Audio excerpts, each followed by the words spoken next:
Assalamualaikum warahmatullahi wabarakatuh. Alhamdulillahirrahmanirrahim. Anak-anak sekalian, bisa kita jumpa nih ya dalam kesempatan ini.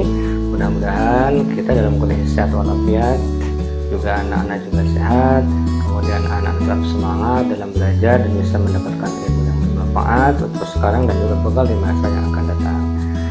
Perkenalkan, saya nih panggil saja Pak Anang ya. Nama saya Anang Sumarna, ya, guru SKI Sejarah Kebudayaan Islam. Bagi anak-anak sekalian yang berasal dari MIN, tentu tidak asing lagi dengan SKI Sejarah Kebudayaan Islam.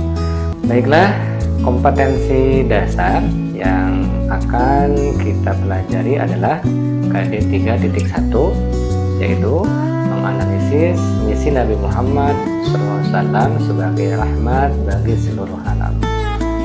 Nanti anak-anak setelah kalian belajar ini nih ya, belajar KD 3.1, nanti kalian diharapkan nih bisa tuntas di dalam, pertama bisa mendeskripsikan kondisi kebudayaan masyarakat Mekah sebelum Islam.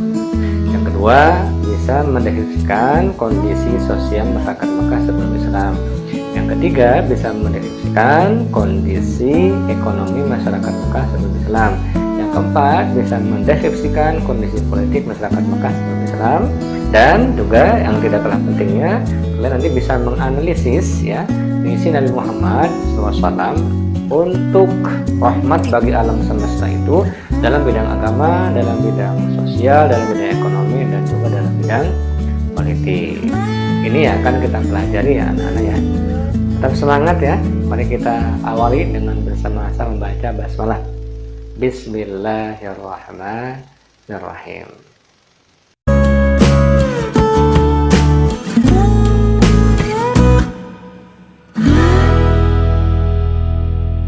Dari kita adalah dakwah Nabi Muhammad pada di Mekah.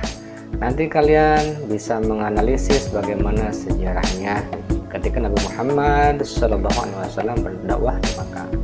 Di kesempatan ini kita akan mengambil sub pokok materinya adalah permulaan dakwah Nabi Muhammad, kemudian prioritas dakwah Nabi Muhammad, kemudian kita akan menganalisis juga bagaimana respons masyarakat Quraisy ya, kafir Mekah terhadap dakwah Nabi Muhammad SAW.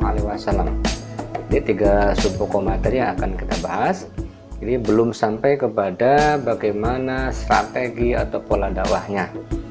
Nah, mudah-mudahan anak-anak nanti kalian bisa menganalisis apa yang disampaikan oleh materi ini. Anak sekalian, pada tahun 610 Masehi, Nabi Muhammad SAW diangkat sebagai Nabi dan Rasul pada usia 40 tahun pada saat beliau sedang bertahanus di Gua Hiro. Nah, dalam peristiwa tersebut Nabi Muhammad menerima wahyu surah Al-Alaq ayat 1 sampai dengan 5 dibawa oleh malaikat Jibril alaihissalam. Nah, anak sekalian, ini pertanda bahwa Nabi Muhammad diangkat sebagai Nabi. Nah, kemudian ketika nanti Nabi Muhammad SAW menerima surah Al-Mudaththir ya, menerima wahyu surah Al-Mudaththir ayat 1 sampai dengan 7, di situ ada perintah untuk berdakwah. Maknanya berarti pada saat itu setelah Nabi Muhammad menerima surah Al-Mudaththir, maka Nabi Muhammad diangkat sebagai Rasul, sehingga beliau di samping sebagai Nabi juga sebagai Rasul. Nabi itu menerima wahyu, tapi tidak mesti harus menyampaikan kepada umatnya. Tapi kalau Rasul menerima wahyu dan juga harus menyampaikan kepada umatnya, sehingga Nabi Muhammad punya sifat wajib yang disebut dengan tabligh, yaitu menyampaikan wahyu yang beliau terima kepada siapa? Kepada umatnya, yaitu kita termasuk umat Nabi Muhammad Sallallahu Alaihi Wasallam. Nabi Muhammad SAW setelah menjadi seorang Rasul, sekaligus Nabi dan Rasul begitu ya, maka beliau diperintahkan untuk berdakwah ya, apalagi diperkuat dengan surat Asy-Syu'ara ayat 214. Beliau berdakwah di lingkungan terdekat terlebih dahulu, yakni kepada siapa? Kepada istri beliau yaitu Sayyidah Khadijah. Nah, pertanyaannya, apa saja sih materi dakwahnya? atau mungkin bahasa lainnya prioritas dakwahnya apa ketika Nabi Muhammad berdakwah di Mekah. Yang pertama tentu mengajarkan ketauhidan, yaitu mengesahkan Allah Subhanahu wa taala. Karena memang di Makkah pada masa jahiliyah tersebut orang-orang menyembahnya bukan kepada Allah tapi kepada berhala yang dianggap sebagai sesembahan yang bisa menghantarkan, ya, bisa menghantarkan maksud dan tujuan dirinya, maksud dan tujuan mereka, harapan-harapan mereka kepada Tuhannya. Nah, sehingga yang diprioritaskan yang pertama ketika Nabi Muhammad dakwah di Makkah adalah mengesahkan Allah Subhanahu wa taala, mengajarkan bahwa tidak ada Tuhan selain Allah, tidak ada sesembahan selain Allah, tidak ada pencipta selain Allah, tidak ada pengatur selain Allah, tidak ada yang harus disembah selain Allah Subhanahu wa taala. Nah, barulah setelah itu materi dakwah yang lain adalah, ya, setelah mengajarkan ketauhidan, maka materi dakwah yang lain yang beliau ajarkan di Mekah adalah bagaimana mengubah perilaku masyarakat jahiliyah. Karena secara sosial sangatlah buruk, maka dikenal dengan masyarakat jahiliyah. Bukan bodoh tidak punya pengetahuan, tetapi mereka bodoh tidak mau menerima kebenaran, termasuk akhlaknya akhlak yang sangat buruk. Nah, sehingga setelah itu Muhammad juga mengajarkan lagi tentang bagaimana hari akhir, bagaimana tentang hari kiamat. Kemudian Nabi Muhammad SAW juga bagaimana prioritas dakwahnya bisa melindungi hak asasi manusia, termasuk di dalamnya bagaimana mengangkat derajat kaum perempuan yang saat itu terpuruk dan terhina dalam kondisi masyarakat jahiliyah. Nah, anak-anak sekalian, pertanyaannya mengapa sih kaum kafir Quraisy Mekah menolak dakwah Nabi Muhammad? Karena nanti Nabi Muhammad SAW dalam berdakwah banyak rintangan.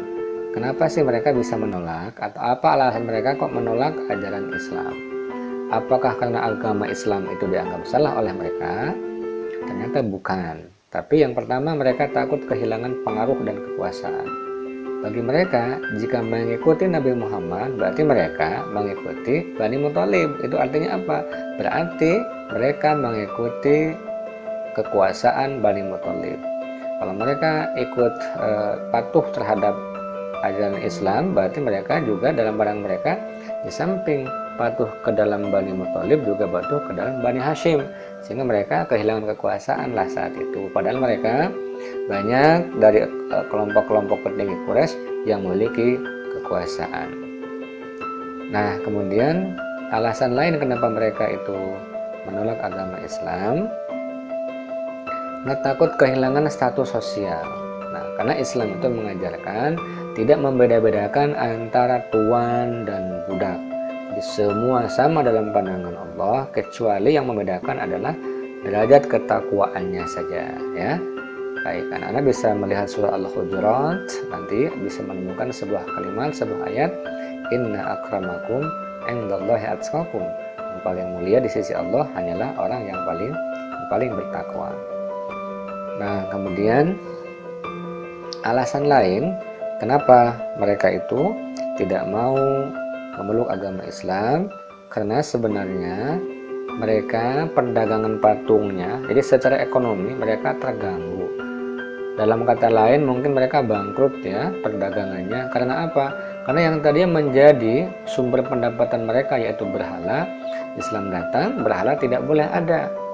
Maka secara otomatis sumber ekonomi mereka, pendapatan mereka terganggu. Maka itulah mereka tidak mau menerima ajaran Islam.